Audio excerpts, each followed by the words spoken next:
దేవా వర్సెస్ కల్కి. ఓ junior NTR versus Prabhas. మొత్తానికి ఇద్దరిది దేవరా వర్సెస్ కల్కి. అంటే ఇద్దరు కూడా షేర్ చేసుకున్నారు. ఒకరు ఏప్రిల్ నెలని జూనియర్ ఎన్టీఆర్, మే నెలని ప్రభాస్. ఇద్దరు కూడా డేట్స్ ఇచ్చారు. ఇద్దరు డేట్స్ కూడా ఏప్రిల్ 5వ తేదీన ఒకరు, అట్లాగే మే 9న, ఏప్రిల్ 5వ తేదీన దేవరా జూనియర్ ఎన్టీఆర్, మే 9న కల్కి ప్రభాస్ మూవీస్ రెండు కూడా రిలీజ్ చేయాలనుకున్నారు. 1 మంత్ గ్యాప్ ఉంది కాబట్టి సినిమాలకి రెండింటికి ఇబ్బంది లేదు. కానీ ఇద్దరు కూడా ఫ్యాన్స్ చాలా వెయిట్ చేస్తున్నారు. జూనియర్ ఎన్టీఆర్ కోసం అయితే చాలా రోజుల నుంచి అసలు ఎప్పుడా మా అని చెప్పని ఫ్యాన్స్ బాగా ఉత్సాహంగా ఎదురు చూస్తున్న పరిస్థితి ఉంది. ఎందుకంటే జూనియర్ ఎన్టీఆర్ది ఇటు సినిమాతో పాటు పొలిటికల్గా కూడా కొన్ని అంశాలు డిస్కషన్ జరుగుతూ ఉంటాయి, కాంట్రవర్సీస్ అవుతూ ఉంటాయి. కానీ అసలు దేవరాలో జూనియర్ ఎన్టీఆర్ గెటప్, ఆ స్టైలు అసలు మొత్తం అసలు ఎక్స్ట్రీమ్. అసలు అదొక సెటప్ అయిపోయింది. కల్కి ఇంకో సెటప్ అయిపోయింది. మొత్తానికి ఎవరికి వాళ్ళు ఇప్పుడు దాన్ని ఎలా తీసుకొస్తున్నారు అనేది ఒక బాగా ఇంట్రెస్టింగ్ నడుస్తుంది.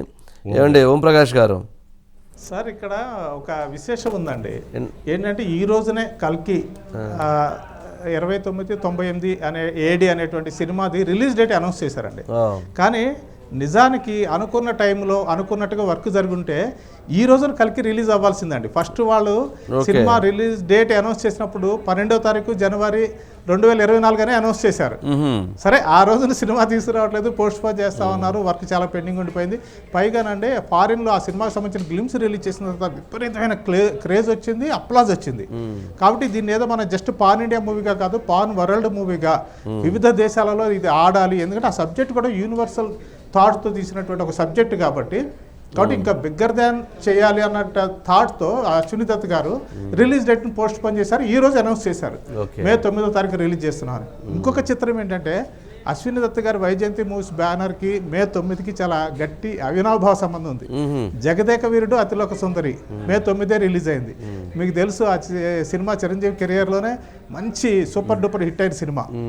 అలాగే మహానటి సినిమా అండి. ఇప్పుడు ఏదైతే కల్కి సినిమా డైరెక్ట్ చేస్తున్నాడో నాగ అశ్విన్, అతను డైరెక్ట్ చేసినటువంటి రెండో సినిమా మహానటి, అది కూడా మే 9 రిలీజ్ అయింది. అలాగే మహర్షి సినిమా మహేష్ బాబుది, అంటే దిల్ రాజుతో కలిసి తీశారు ఆయన కానీ వాళ్ళ బ్యానర్లో వచ్చిన అదొక సినిమా, అది మే 9 రిలీజ్ అయింది. అలా వరుసగా 3 సూపర్ హిట్స్ని మే 9వ తారీఖు ఆ సంస్థకి ఇచ్చారు. అయితే జూనియర్ ఎన్టీఆర్ నటించిన కంత్రి సినిమా కూడా అదే రోజు విడుదలైంది, కానీ ఆ స్థాయి విజయాన్ని అందుకోలేకపోయింది. అది అంటే అప్పుడు ఆ టైంలో ఎన్టీఆర్కి ఉన్న దీనికి తగ్గట్టుగా ఆ సినిమా అప్పుడు ఆడలేదు. ఏదేమైనా కానీ వాళ్ళు అనేది ఏంటంటే మే 9 మా సంస్థకి బాగా అచ్చి వచ్చిన రోజు, ఆ రోజున వరల్డ్ వైడ్ మేము ఖచ్చితంగా ఒక బ్లాక్ బస్టర్ని అందించబోతున్నాం అనే ఒక ధీమాతో అయితే వాళ్ళు ఈ రోజు రిలీజ్ చేశారండి.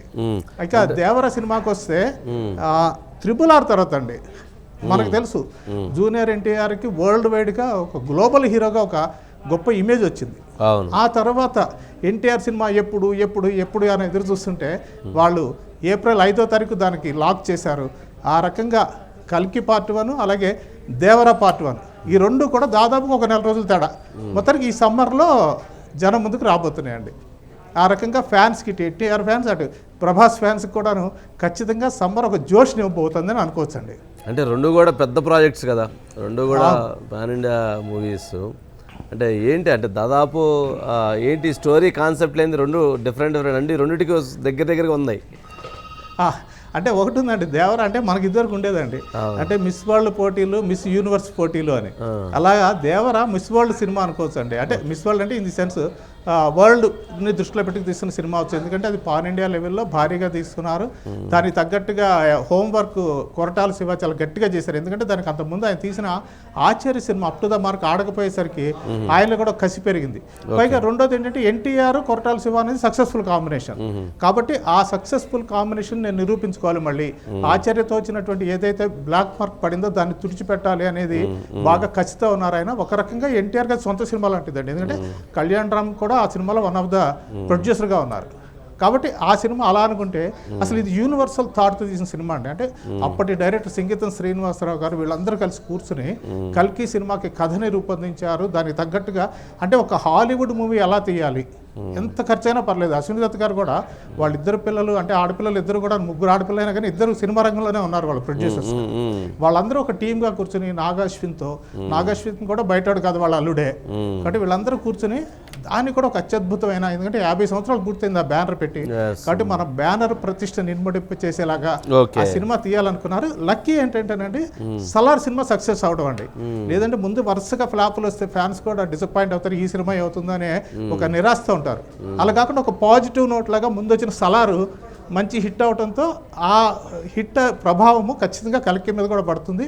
ఫ్యాన్స్ కూడా దానిని మించిన హిట్ ఈ సినిమా అవ్వాలని కోరుకుంటారు, అవుతుందని కూడా ఇండస్ట్రీలో చాలామంది నమ్ముతున్నారండి. ఓకే, కల్కి గెటప్ కూడా చాలా డిఫరెంట్గా ఉంది కదా. అవునండి. పైగా ఆర్టిస్టులు కూడా అండి, దేవరలోనేమో శ్రీదేవి కూతురు జాహ్నవి కపూర్ నటిస్తుంది ఎన్టీఆర్ పక్కన, అవును. ఇక్కడేమో ప్రభాస్ పక్కన దీపికా పదుకొనే నటిస్తుంది.